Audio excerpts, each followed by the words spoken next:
Hello guys, நம்ம நேற்று எடுத்த ட்ரேடோட இதை தான் பார்க்க போகிறோம். அதுக்கு முன்னாடி நான் சொல்லியிருந்த மாதிரி, ஆனால் எதுக்கு பையாச்சுன்னு தெரில, இப்போ தான் ஓபிஎஸ் செட் பண்ணேன். ஓகே, எனிவேஸ் பயாஸ் நான் டிட்டர்மைனாக இல்லை. என்கியூ என்கியூ என்கியூ நான் செல்லில் இருந்தேன். அந்த செல்லோட ட்ரேட் பிரேக் டவுனையும் ஆக்சுவலி நான் அப்புறம் பை பார்த்தேன். Buy not that much clean, அதனால் நான் எடுக்கலை. பட் செல்லோட ட்ரேட் பிரேக் டவுனை மட்டும் பார்ப்போம். வாசம் ஒன்றா சார்ட் இஸ்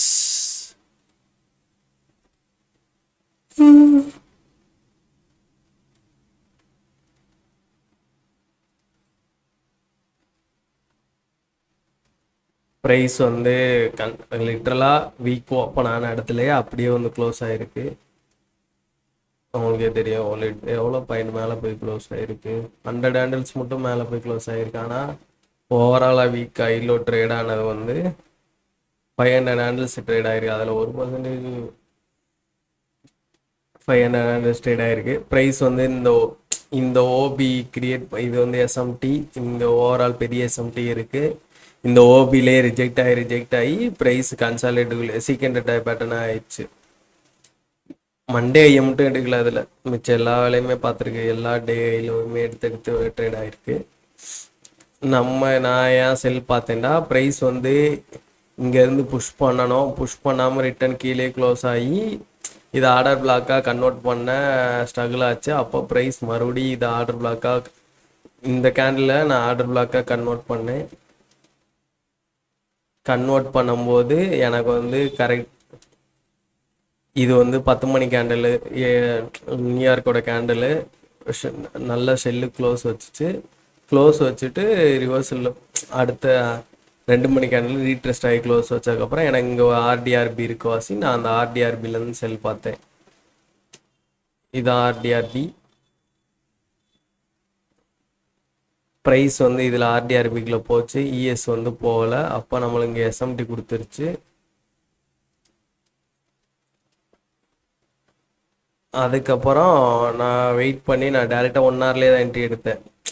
ப்ரைஸ் டிஸ்பிளேஸ் ஆக இந்த வைசைட் இருக்க இன்எஃபிஷியன்சியை ஃபெயில் பண்ண விட்டுட்டு டிஸ்பிளேஸ் ஆனோடனே நான் இன்வெர்ஸில் என்ட்ரி எடுத்திருந்தேன்.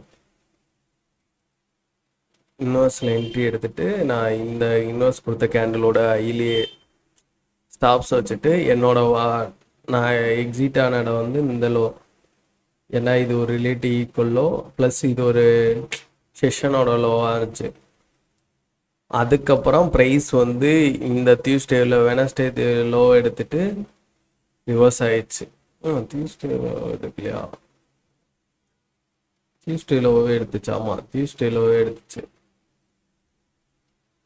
இஎஸ் எடுக்கலை, என்கே எடுத்துட்டு அப்படியே ரிவர்ஸ் ஆச்சு. ஆனால் பட் நான் ஸ்டில் நெக்ஸ்ட் வீக் மேபி இங்கே போயிட்டு மறுபடியும் செல்லு தான் நான் பார்க்குறேன். எனக்கு இன்னும் பைக் அவ்வளோவா திரும்பின மாதிரி தெரியல. பார்ப்போம். என்னோட நெக்ஸ்ட் வீக் ஆன்டிசிபேட் என்னன்னா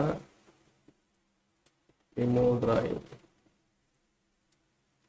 இப்போ நெக்ஸ்ட் வீக் எனக்கு இப்போ செல் பார்க்குறதுக்கு இப்போ இந்த லோஸ் எல்லாம் எனக்கு இந்த லோவும் எனக்கு அவ்வளோ க்ளீனாக இல்லை. இஎஸ் இந்த லோவை எடுத்துட்டான், அதுக்காண்டி நம்ம பை பார்க்க முடியாது.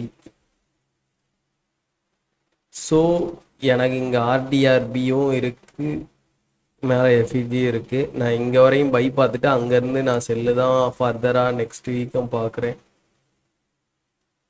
எனக்கு என்னோட யூனிட் இந்த ட்ராக்கு போகணும் 18,000.